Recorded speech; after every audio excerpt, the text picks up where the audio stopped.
तो सबसे पहले आते हैं क्लोज पैकिंग में 1D पैकिंग। 1D पैकिंग का मतलब एटम को सिर्फ एक ही डायरेक्शन में आप लोगों को लगाना है। जरा आप चेक करो, इसको 1D पैकिंग कहते हैं।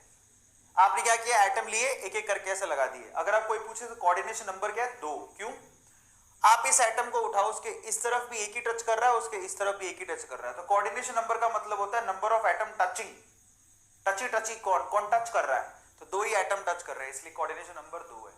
अब आते हैं cubic close packing 2D। 2D में कैसे होगी? अब 2D की क्यूबिक क्लोज पैकिंग को देखो, एक तो होती है square close packing, AA type की। मतलब जरा समझो, आपने लड्डू लगाने शुरू किए, तो आपने क्या किया, पहली वाली लेयर लगाई, उसके जस्ट ऊपर लड्डू लगाने का तरीका क्या है, दूसरी लेयर भी ऐसे लगा दी। कभी लड्डू लगाया, बड़ा मजा आता है, आपके घर में शादियां हो और लड्डू के थाल आए हो बहुत बड़े बड़े, और आपकी मम्मी बोल रही चलो डब्बे में लड्डू डालो चलो, तो तुम्हारा तरीका क्या हो सकता है लड्डू डालने का? आप ऐसे करके एक लाइन लगाओ लड्डू की, उसके ऊपर सेम लाइन दूसरी भी एज इट इज लगा दो, तो इसको बोलते हैं स्क्वायर क्लोज पैकिंग। करा होगा आप लोगों ने। और स्क्वायर क्लोज पैकिंग का जो कोऑर्डिनेशन नंबर होता है 4 होता है। क्यों?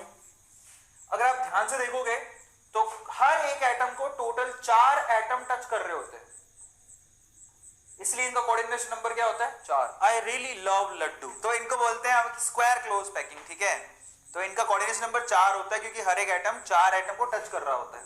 ऐसे 2D पैकिंग स्क्वायर नहीं होती, स्क्वायर के अलावा एक और हो सकती है, इसको बोलते हैं हेक्सागोनल क्लोज पैकिंग। ये कैसे होती है? आप लड्डुओं को ऐसे लगाओ, कैसे, AB टाइप की, इसको जैसे आपने एक लेयर लगा दी ऐसे लड्डुओं की, अब इन दोनों लड्डुओं के बीच में जो जगह है वहां पर आपने इस लड्डू को लगाया। जरा ट्राई टू अंडरस्टैंड, समझ में आया? तो अब ये ऊपर वाली लेयर और नीचे वाली लेयर एक दूसरे से डिफरेंट है, फिर जो तीसरी लेयर लगाओगे वो पहली वाली लेयर के जैसी होगी, तो इस पैकिंग को बोलते हैं AB टाइप पैकिंग, इसको हेक्सागोनल क्लोज पैकिंग बोलते हैं।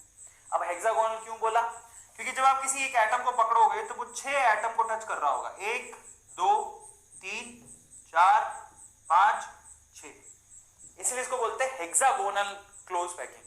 तो 2D में 2 पैकिंग हो गई, 1D में तो एक ही पैकिंग होती है, 2D में 2 तरह की, स्क्वायर एंड हेक्सागोनल। ठीक है, अब देखो 3D में पैकिंग की तरफ चलते हैं। 3D पैकिंग कैसे होती है?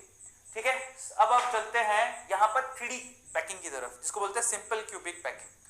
एक होती है सिंपल क्यूबिक पैकिंग, वो कुछ नहीं है, आपने क्या किया 3D में भी, जैसे आपने नीचे एक लेयर लगाई थी, सेम आपने कभी लड्डू लगाए होंगे ना, एक बड़ा बॉक्स दे दिया मान लो, जैसे नीचे लड्डू लगाए सेम ऊपर वाली परत भी सेम ही है, उसको बोलते हैं AA टाइप पैकिंग।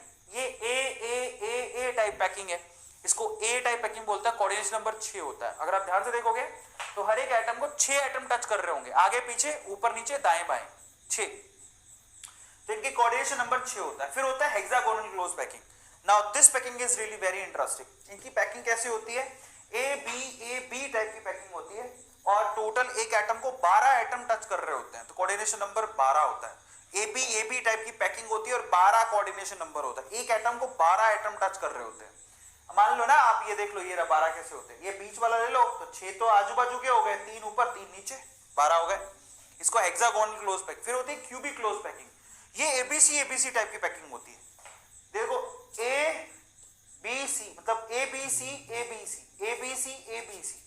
मतलब A वाली B से मैच नहीं करेगी, B वाली C से मैच नहीं करेगी, और इस तरह से पैकिंग जो होती है क्यूबिक क्लोज पैकिंग होती है। सबसे बढ़िया वाली पैकिंग यही होती है।